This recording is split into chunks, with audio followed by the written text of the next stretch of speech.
Sometimes you and I go through difficulty because Allah knows something better is coming. Sometimes that better thing that is coming is for you. Sometimes it's for somebody else. Sometimes it's not for you. Sometimes it's for somebody else. Sometimes the benefit of your difficulty will come back to you. The return will come back to you while you are still alive. Sometimes the return is meant to come back to you after you go back to Allah.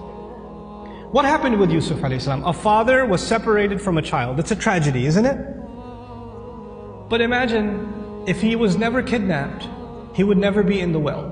If he was never in the well, he would never end up in Egypt. If he was never in Egypt, he would have never grown up there and been thrown into prison.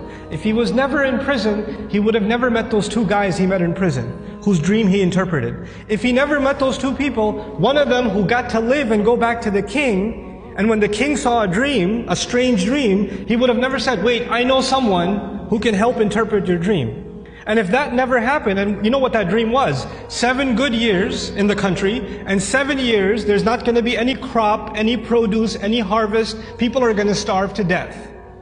If Yusuf was not in prison, alayhi salam, and then was taken out to interpret that dream at that time, there would have been an economic, financial, social crisis in the country, and hundreds of thousands of children would have starved to death.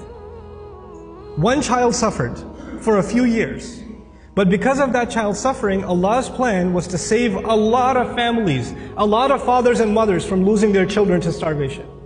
Because of the plan that Yusuf alayhi salam came back when he interpreted the dream and gave, when he became the treasurer.